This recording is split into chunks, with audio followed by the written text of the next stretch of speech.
குடியரசுத் தலைவருடன் நிதியமைச்சர் நிர்மலா சீதாராமன் சந்திப்பு மேற்கொண்டு வருகிறார். இன்று காலை மத்திய பட்ஜெட்டை தாக்கல் செய்ய உள்ள நிலையில் தற்போது குடியரசுத் தலைவருடன் இந்த சந்திப்பானது நடைபெற்று வருகிறது. பட்ஜெட் ஆவணங்களுடன் குடியரசுத் தலைவர் திரௌபதி முர்முவை நிர்மலா சீதாராமன் சந்தித்து வருகிறார்.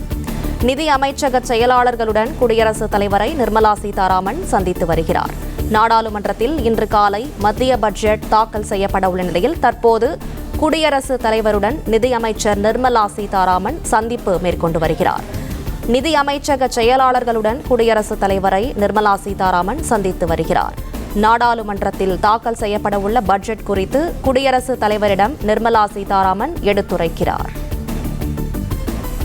நாடாளுமன்றத்தில் இன்று காலை மத்திய பட்ஜெட்டை நிதியமைச்சர் நிர்மலா சீதாராமன் தாக்கல் செய்ய உள்ள நிலையில் தற்போது பட்ஜெட் ஆவணங்களுடன் குடியரசுத் தலைவர் திரௌபதி முர்முவை நிர்மலா சீதாராமன் சந்தித்து வருகிறார். நாடாளுமன்றத்தில் தாக்கல் செய்யப்பட உள்ள பட்ஜெட் குறித்து குடியரசுத் தலைவரிடம் நிர்மலா சீதாராமன் எடுத்துரைக்கிறார்.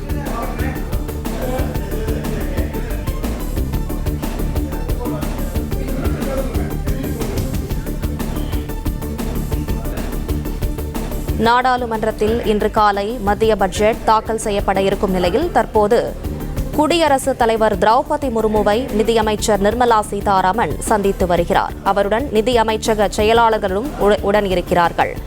நாடாளுமன்றத்தில் தாக்கல் செய்யப்படவுள்ள பட்ஜெட் குறித்து குடியரசுத் தலைவரிடம் நிதியமைச்சர் நிர்மலா சீதாராமன் எடுத்துரைத்து வருகிறார். அந்த காட்சிகளை பார்த்து வருகிறோம். பட்ஜெட் ஆவணங்களுடன் இந்த சந்திப்பானது நடைபெற்று வருகிறது. நிதியமைச்சர் நிர்மலா சீதாராமன் நிதி அமைச்சக செயலாளர்களுடன் குடியரசுத் தலைவரை சந்தித்து வருகிறார்.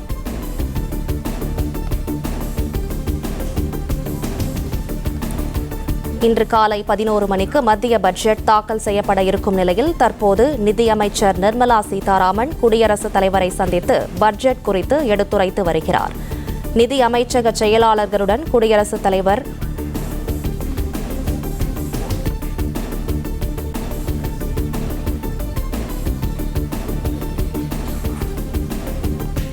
நாடாளுமன்றத்தில் தாக்கல் செய்யப்பட உள்ள பட்ஜெட் குறித்து குடியரசுத் தலைவரிடம் நிர்மலா சீதாராமன் எடுத்துரைத்து வருகிறார்.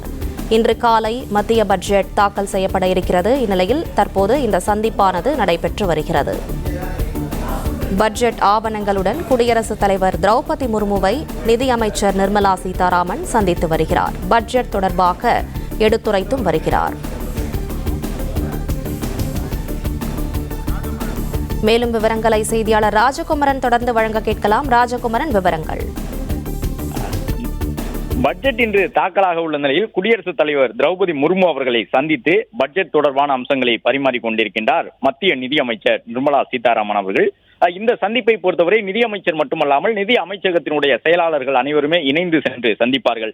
இந்தியாவிற்கான பட்ஜெட் தயாரிப்பது என்பது கிட்டத்தட்ட ஒரு ராணுவ ரகசியம் எவ்வாறு காக்கப்படுமோ அதுபோன்றுதான் பட்ஜெட் அந்த அம்சங்கள் எல்லாம் தயார் செய்யப்படும். பட்ஜெட் என்பது ஒரு நாளிலோ ஒரு மாதத்திலோ உருவாக்கப்படுவது அல்ல. அதற்கு கிட்டத்தட்ட 6 மாதத்திற்கு மேலான உழைப்பினை நிதி அமைச்சகத்தினுடைய செயலாளர்கள் வழங்குவார்கள். குறிப்பாக இந்த பட்ஜெட் தயாரிப்பின் பொழுது மிக முக்கியமான அந்த நிதி அமைச்சகத்தினுடைய அதிகாரிகள் தங்களுடைய வீடுகளுக்கு கூட செல்ல மாட்டார்கள். இரவு நேரத்திலும் நிதி அமைச்சகத்தினுடைய அலுவலகத்தில் இருந்துதான் அந்த பட்ஜெட்டை தயாரிக்க வேண்டும் என்ற அளவிலே பட்ஜெட்டில் இடம்பெறப் போகின்ற அம்சங்கள் தொடர்பான அந்த ரகசியத்தன்மை காக்கப்படும். இந்தியாவில் அந்த அளவு இந்தியா போன்ற ஒரு மிகப்பெரிய பொருளாதார பலம் கொண்ட நாட்டினுடைய பட்ஜெட் என்பது மிக முக்கியத்துவம் கொண்டதாக இருக்கும். அந்த அடிப்படையில் தான் நிதியமைச்சர் இந்த பட்ஜெட்டை தயாரிப்பதற்கு பல்வேறு வகையில் பங்களிப்பு ஆற்றியிருந்த நிதி அமைச்சகத்தினுடைய செயலாளர்கள் உள்ளிட்டவர்களை எல்லாம் சந்தித்து குடியரசுத் தலைவர் வாழ்த்துவது பாரம்பரியமாக இருந்து வரக்கூடிய வழக்கம். அந்த அடிப்படையில் கிட்டத்தட்ட ஒரு 6 மாத காலம் இரவு பகல் என்று பாராமல் இந்திய நாட்டிற்கு அடுத்த ஓராண்டு காலத்திற்கு மட்டுமல்லாமல் அதற்கு மேலே இந்தியாவினுடைய வளர்ச்சியை உறுதி செய்வதற்கான அந்த அடித்தள பணிகளை செய்வதற்குரிய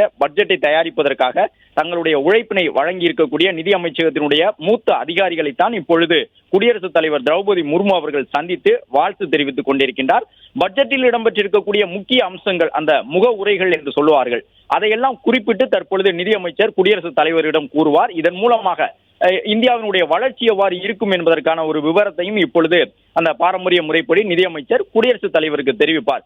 ஏற்கனவே பொருளாதார ஆய்வறிக்கை உள்ளிட்டவற்றையெல்லாம் நாடாளுமன்றத்திலே குடியரசுத் தலைவர் முன்னிலையில் தான் வாசித்திருப்பார்கள். எனவே பட்ஜெட் எவ்வாறு அமையும், பட்ஜெட்டினுடைய எதிர்கால வளர்ச்சி எவ்வாறு இருக்கும் என்பதை எல்லாம் குடியரசுத் தலைவர் அறிந்திருப்பார் என்றாலும் இந்த பட்ஜெட்டில் இடம்பெற்றிருக்கக்கூடிய பல்வேறு சலுகைகள், மானியங்கள் உள்ளிட்டவை தொடர்பாக நிதியமைச்சர் அவர்கள் எடுத்துக் கூறுவார். இந்த பட்ஜெட் மிகவும் முக்கியத்துவம் வாய்ந்த ஒரு பட்ஜெட்டாக இருக்கும். ஏனென்றால் ஒட்டுமொத்த உலக பொருளாதாரமும் தற்பொழுது மிகப்பெரிய வீழ்ச்சியை சந்தித்துக் கொண்டிருக்கின்றது.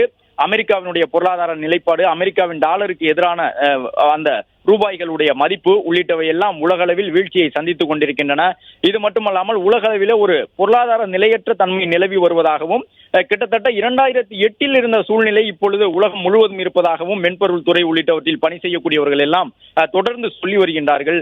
எனவே இந்த நிலையற்ற பொருளாதார சூழலிலே இந்தியாவினுடைய வளர்ச்சியை உறுதி செய்வதற்காக மத்திய நிதியமைச்சர் தலைமையிலான நிதி அமைச்சகத்தினுடைய அதிகாரிகள் என்ன திட்டங்களை வைத்திருக்கின்றார்கள், இந்தியாவில் இருக்கக்கூடிய அந்த சம்பளதாரர்களான நடுத்தர வர்க்கத்தை சார்ந்தவர்களிடம் பணப்புழக்கத்தை அதிகரிக்க செய்வதற்கு மத்திய அரசு இந்த பட்ஜெட்டின் மூலமாக என்ன திட்டங்களை எல்லாம் கொண்டு வரப் போகின்றது என்பதற்கான ஒரு மிகப்பெரிய எதிர்பார்ப்பு இருக்கின்றது. ஏனென்றால் கிட்டத்தட்ட 12,75,000 ரூபாய் அளவுக்கு இந்தியாவிலே ஆண்டு வருவாய் ஈட்டக்கூடியவர்களுக்கு வருமான வரி செலுத்துவதிலிருந்து விலக்களிக்கப்பட்டிருக்கின்றது. அந்த 12 லட்சம் ரூபாய் அதோடு கூடுதலாக 75,000 என்பது கிட்டத்தட்ட அந்த நிரந்தர வரி கழிவாக இருக்கின்றது. அந்த தொகையை 1 லட்சமாக உயர்த்த வேண்டும் என்கின்ற ஒரு கோரிக்கை இருந்து வருகின்றது. எனவே அது இன்று நடைமுறைப்படுத்தப்படக்கூடிய பட்சத்திலே கிட்டத்தட்ட ஆண்டு வருமானம் 13 லட்சம் ரூபாய் அளவு ஈட்டக்கூடியவர்களுக்கெல்லாம் வருமான வரி செலுத்துவதிலிருந்து விலக்கு கிடைக்கும். அவ்வாறு கிடைக்கக்கூடிய அந்த சலுகையினை அவர்கள் செலவிட தொடங்குவார்கள். எனவே நுகர்வு அதிகரிக்கும் பொழுது இந்தியாவினுடைய பொருளாதாரம் அதிகரிக்கும். அதன் மூலமாக உற்பத்தி அதிகரிக்கும், ஏற்றுமதி அதிகரிக்கும், இறக்குமதி அதிகரிக்கும். எனவே இந்த குறு சிறு நடுத்தர தொழில் நிறுவனங்கள் துறை, MSME துறையும் மிகப்பெரிய வளர்ச்சியை காணும். எனவே அதுபோன்ற ஒரு சூழலை உருவாக்க வேண்டும் என்றால் மக்களிடம், குறிப்பாக இந்த நடுத்தர வர்க்கத்தை சார்ந்த மாத வருவாய் பெறக்கூடிய சம்பளதாரர்கள் அதிக அளவில் செலவிட வேண்டும், நுகர்வை அவர்கள் அதிகரிக்க வேண்டும். மக்கள் நுகர்வை அதிகரிக்க வேண்டும் என்றால் அவர்களுக்கு கைகளிலே பணப்புழக்கம் அதிகம் இருக்க வேண்டும். எனவேதான் இந்த வருமான வரி சலுகை உள்ளிட்டவற்றை எல்லாம் பட்ஜெட்டின் மூலமாக மத்திய அரசு நடைமுறைப்படுத்துகின்றது. இந்தியாவில் இப்பொழுது இருக்கக்கூடிய அந்த கிட்டத்தட்ட 12,75,000 ரூபாய் அளவுக்கு ஆண்டு வருவாய் ஈட்டக்கூடியவர்களுக்கு வருமான வரி விலக்கு இருக்கக்கூடிய சூழ்நிலையில் அது 13 லட்சமாக அதிகரிப்பதற்கான ஒரு வாய்ப்பு இருப்பதாக பார்க்கப்படுகின்றது. மற்றொரு பக்கம் இந்தியாவினுடைய மிகப்பெரிய எண்ணிக்கையில் இருக்கக்கூடியவர்களான வேளாண் துறையை சார்ந்த விவசாயிகளுக்கு என்னவெல்லாம் இந்த பட்ஜெட்டில் இடம்பெற போகின்றது என்பதும் ஒரு முக்கியமான எதிர்பார்ப்பாக இருக்கின்றது. விவசாயிகளை பொறுத்தவரை அவர்களுக்கு உர விநியோகம் உட்பட எந்திரங்களை வழங்குவது, விவசாயிகள் மாற்று விவசாயத்தை செய்வதை ஊக்குவிக்கக்கூடிய வகையிலான புதிய திட்டங்களை நடைமுறைப்படுத்துவது உள்ளிட்டவற்றின் மூலமாக பல்வேறு வகையில் வேளாண் துறை வளர்ச்சிக்கு மத்திய அரசு நடவடிக்கைகள் எல்லாம் எடுத்து வருகின்றது. இப்பொழுது கூட 100 நாள் வேலை திட்டம் என்பதை மக்களுடைய எதிர்பார்ப்புகளுக்கு ஏற்ப 125 நாட்களாக உயர்த்துவதற்கான நடைமுறைகள் தொடங்கப்பட்டிருக்கின்றன. எனவே அதுபோன்று வேளாண் துறையினுடைய வளர்ச்சியை ஊக்குவிப்பதற்காக மத்திய அரசு என்ன அம்சங்களை செயல்படுத்தப் போகின்றது என்பதும் முக்கியமான ஒரு எதிர்பார்ப்பாக உள்ளது.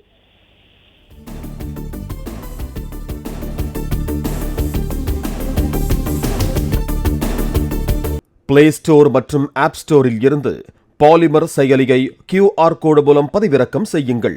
செய்திகளை உடனுக்குடன் பெறுங்கள்.